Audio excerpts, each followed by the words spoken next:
Perkenalkan, nama saya Darjatun Nisaya dengan nomor BP 2010112197 berasal dari Fakultas Hukum jurusan Ilmu Hukum. Perkenalkan, nama saya Satria Muharman dengan nomor BP 2010111364 dari Fakultas Hukum jurusan Ilmu Hukum. Perkenalkan, nama saya Afifah Nadia Matullah, nomor BP 2010732003 dari Fakultas Ilmu Budaya, Prodi Sastra Inggris, kelas Bahasa Indonesia 32. Kami dari kelompok 10 akan menjelaskan tentang karya ilmiah. Definisi karya ilmiah. Karya ilmiah adalah karya seorang ilmuwan yang ingin mengembangkan ilmu pengetahuan, teknologi, dan seni yang diperolehnya melalui kepustakaan, kumpulan pengalaman, penelitian, dan pengetahuan orang lain. Definisi lain menyatakan bahwa karya tulis ilmiah adalah serangkaian kegiatan penulisan yang didasarkan pada pengkajian atau penelitian ilmiah yang ditulis secara sistematis menggunakan bahasa prinsip-prinsip ilmiah. Dari sumber lain juga memaparkan bahwa karya ilmiah merupakan karya tulis yang isinya berusaha memaparkan suatu pembahasan secara ilmiah yang dilakukan oleh seorang penulis atau peneliti yang bertujuan untuk menyampaikan sesuatu hal secara logis dan sistematis kepada para pembaca. Dari definisi-definisi di atas dapat disimpulkan bahwa karya ilmiah merupakan karya dari seorang penulis yang ingin memaparkan pengetahuannya melalui sebuah tulisan yang diperoleh dari penelitian serta ditulis secara sistematis. Selanjutnya, jenis-jenis karya ilmiah. Ada 3, yaitu karya ilmiah, karya semi ilmiah, dan karya non-ilmiah. Yang pertama yaitu karya ilmiah. Karya ilmiah merupakan karya dari seorang penulis yang ingin memaparkan pengetahuannya melalui sebuah tulisan yang diperoleh dari penelitian serta ditulis secara sistematis. Karya ilmiah juga karya tulis yang dibuat untuk memecahkan suatu permasalahan dengan landasan teori dan metode-metode ilmiah. Biasanya, karya ilmiah berisikan data, fakta, dan solusi mengenai suatu masalah yang diangkat. Penulisan karya ilmiah dilakukan secara runtut dan sistematis. Ciri-ciri karya ilmiah yaitu, yang pertama, objektif. Keobjektifan ini tampak pada setiap fakta dan data yang diungkapkan berdasarkan kenyataan yang sebenarnya, tidak dimanipulasi. Juga setiap pernyataan atau simpulan yang disampaikan berdasarkan bukti-bukti yang bisa dipertanggungjawabkan. Dengan demikian, siapapun dapat mengecek atau memverifikasi kebenaran dan keabsahannya. Yang kedua, netral. Kenetralan ini bisa terlihat pada setiap pernyataan atau penilaian bebas dari kepentingan-kepentingan tertentu, baik kepentingan pribadi maupun kelompok. Oleh karena itu, pernyataan-pernyataan yang bersifat mengajak, membujuk, atau mempengaruhi pembaca perlu dihindarkan. Yang ketiga yaitu sistematis. Uraian yang terdapat pada karya ilmiah dikatakan sistematis apabila mengikuti pola pengembangan tertentu. Dengan demikian, pembaca akan bisa mengikuti dengan mudah alur uraiannya. Yang keempat yaitu logis. Kelogisan ini dapat dilihat dari pola nalar yang digunakannya. Pola nalar induktif atau deduktif.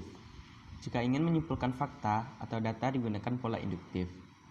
Sebaliknya, jika ingin membuktikan teori atau hipotesis digunakan pola deduktif. Yang kelima yaitu menyajikan fakta. Setiap pernyataan, uraian, atau simpulan dalam karya ilmiah harus faktual, yaitu menyajikan fakta. Oleh karena itu, pernyataan atau ungkapan yang emosional sebaiknya dihindarkan. Yang keenam yaitu tidak pleonastis. Kata-kata yang digunakan tidak berlebihan, jelas atau tidak berbelit-belit. Dan yang terakhir yaitu bahasa yang digunakan bersifat formal dan sesuai dengan EYD. Ada 4 aspek yang menjadi karakteristik utama karya ilmiah. Yang pertama yaitu struktur sajian. Struktur sajian karya ilmiah sangat ketat, biasanya terdiri dari bagian awal pendahuluan, bagian inti atau pokok pembahasan, dan bagian penutup. Bagian awal merupakan pengantar ke bagian inti, sedangkan inti merupakan sajian gagasan pokok yang ingin disampaikan yang dapat terdiri dari beberapa bab atau subtopik. Bagian penutup merupakan simpulan pokok pembahasan serta rekomendasi penulis tentang tindak lanjut gagasan tersebut. yang terdapat di struktur awal atau pendahuluan yaitu halaman judul, lembar pernyataan, lembar pengesahan, abstraksi, halaman kata pengantar, halaman daftar isi, halaman daftar tabel, halaman daftar gambar yang terdiri dari grafik, diagram, bagan, peta, dan sebagainya. Lanjut ke bagian inti atau pokok pembahasan terdapat bab pendahuluan, bab landasan teori atau bab tinjauan pustaka, metode penelitian, bab analisis data dan pembahasan, bab kesimpulan dan saran. Dan yang terakhir yaitu bagian penutup yang terdiri dari daftar pustaka yang berisi daftar referensi yaitu buku, jurnal, majalah, dan lain-lain yang digunakan dalam penulisan. Dan lampiran penjelasan tambahan dapat berupa uraian, gambar, perhitungan-perhitungan grafik atau tabel yang merupakan penjelasan rinci dari apa yang disajikan di bagian terkait sebelumnya. Aspek yang kedua yaitu komponen dan substansi. Komponen karya ilmiah bervariasi sesuai dengan jenisnya. Namun, semua karya ilmiah mengandung pendahuluan, bagian inti, penutup, dan daftar pustaka. Artikel ilmiah yang dimuat dalam jurnal mempersyaratkan adanya abstrak. Yang ketiga yaitu sikap penulis. Sikap penulis dalam karya ilmiah adalah objektif pada fakta, yang disampaikan dengan menggunakan gaya bahasa impersonal, dengan banyak menggunakan bentuk pasif, tanpa menggunakan kata ganti orang pertama atau kedua. Yang keempat itu penggunaan bahasa.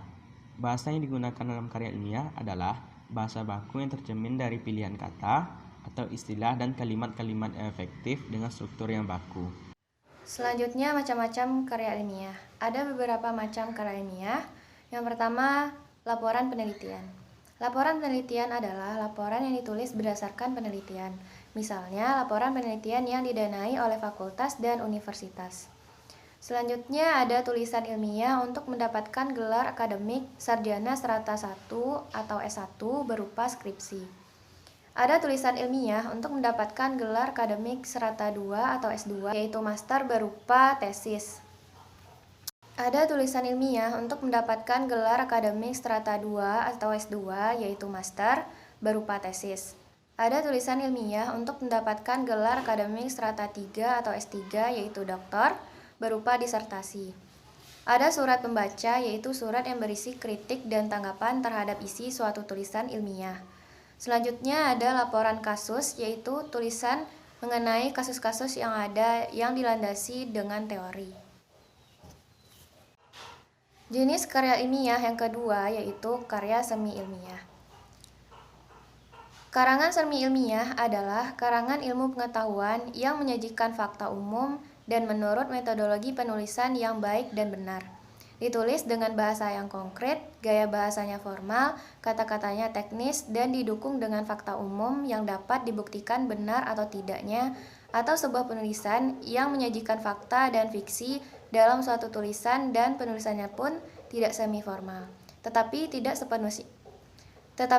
sepenuhnya mengikuti metode ilmiah dan sistematis analitis karena sering dimasukkan karangan non-ilmiah.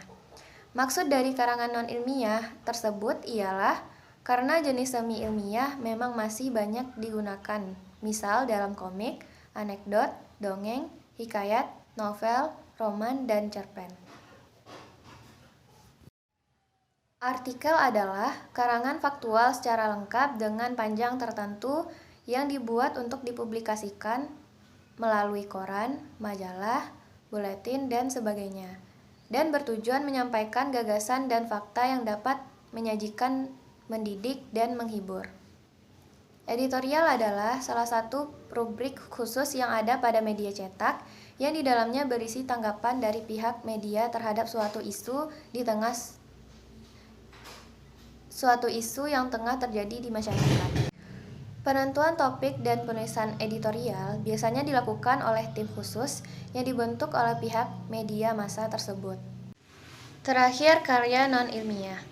Karya non-ilmiah adalah karangan yang menyajikan fakta pribadi tentang pengetahuan dan pengalaman dalam kehidupan sehari-hari, bersifat subjektif, tidak didukung fakta umum, dan biasanya menggunakan gaya bahasa yang populer. atau bisa digunakan tidak terlalu formal. Ciri-ciri karya tulis non-ilmiah, yang pertama ditulis berdasarkan fakta pribadi. Yang kedua, fakta yang disimpulkan subjektif. Yang ketiga, gaya bahasa konotatif dan populer. Yang keempat, tidak memuat hipotesis. Yang kelima, penyajian dibarengi dengan sejarah. Yang keenam, bersifat imajinatif. Yang ketujuh, situasi didramatisir. 8, bersifat persuasif. Dan yang terakhir, tanpa dukungan bukti. Contoh yang termasuk karya non-ilmiah adalah dongeng, cerpen, novel, drama, dan roman.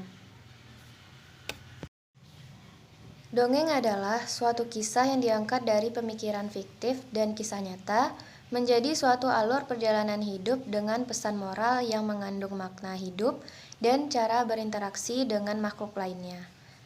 Cerpen yaitu suatu bentuk naratif fiktif, cenderung padat dan langsung pada tujuannya dibandingkan karya-karya fiksi yang lebih panjang. Novel itu karya fiksi prosa yang tertulis dan naratif. Drama itu suatu karya sastra yang memiliki bagian untuk diperankan oleh aktor. Roman itu sejenis karya sastra dalam bentuk prosa atau ganjaran yang isinya melukiskan perbuatan pelakunya menurut watak dan isi jiwa masing-masing. Berikut adalah contoh karya ilmiah, karya semi ilmiah, dan karya non-ilmiah. Yang pertama adalah contoh karya ilmiah. Berdasarkan contoh tersebut, karya ilmiah terdiri dari pendahuluan yang biasanya berisi latar belakang, rumusan masalah, dan juga tujuan. Selanjutnya ada pembahasan yang berisi inti dan juga pembahasan dari karya ilmiah tersebut. Dan juga penutup yang berisi kesimpulan, saran, dan daftar pustaka. Pada karya ilmiah, bahasa yang digunakan biasanya bahasa yang formal atau baku dan sesuai dengan EYD. Karya ilmiah juga menyajikan fakta dan bersifat netral. Yang kedua, contoh dari karya semi ilmiah. Berbeda dari karya ilmiah, karya semi ilmiah menggunakan bahasa campuran, yaitu formal dan populer. Dan biasanya, karya semi ilmiah juga bersifat persuasif untuk menarik pembaca agar merespon karya penulis tersebut. Contoh lain dari karya semi ilmiah yaitu artikel, editorial, opini, tips, dan resensi buku. Yang ketiga, contoh karya non-ilmiah. Pada contoh tersebut terlihat jelas bahwa penulis menggunakan sifat persuasif untuk mengajak pembaca agar tidak malas mencuci tangan. Karya non-ilmiah juga menggunakan bahasa konotatif dan populer. Contoh lain dari karya non-ilmiah yaitu dongeng, novel, drama, dan juga roman. Perbedaan dan persamaan karya ilmiah, karya semi ilmiah, dan karya non-ilmiah. Perbedaan berdasarkan sistematikanya. Karya ilmiah bersifat objektif, tidak ada data yang dimanipulasi maupun diubah, dan sesuai fakta. Karya semi ilmiah, faktanya disimpulkan secara subjektif dan cenderung melebih-lebihkan sesuatu. Karya non-ilmiah dituliskan berdasarkan fakta pribadi, fakta yang disimpulkannya pun bersifat subjektif. Perbedaan berdasarkan diksi atau pilihan kata. Karya ilmiah menggunakan ragam bahasa baku dengan kode etik penulisan khusus karya ilmiah. Karya semi ilmiah menggunakan kata yang cenderung lebih mudah dipahami oleh pembaca yang awam sekalipun. Sedangkan karya non-ilmiah lebih terlihat hiperbola dalam pemilihan kata karena merupakan pendapat pribadi. Perbedaan menurut ejaannya, karya ilmiah menggunakan bahasa yang formal, karya semi ilmiah gaya bahasanya formal dan populer, sedangkan karya non-ilmiah gaya bahasanya konotatif dan populer. Perbedaan berdasarkan kata hubungnya, karya ilmiah memakai kata bahwa, dan, serta, atau jika. Karya semi ilmiah menggunakan kata penghubung tujuan, supaya, untuk, agar. Kata penghubung sebab, karena. Kata penghubung syarat, apabila, kalau. Karya non-ilmiah menggunakan kata karena, tidak, dan tetapi. Persamaan karya ilmiah, karya semi ilmiah, dan karya non-ilmiah. Persamaan berdasarkan bentuk penyajiannya, ketiganya sama-sama disajikan dalam tulisan. Berdasarkan sifatnya, ketiganya sama-sama memiliki sifat yang sistematis. Berdasarkan isinya, karya ilmiah, karya semi ilmiah, dan juga karya non-ilmiah sama-sama menyajikan karangan informasi.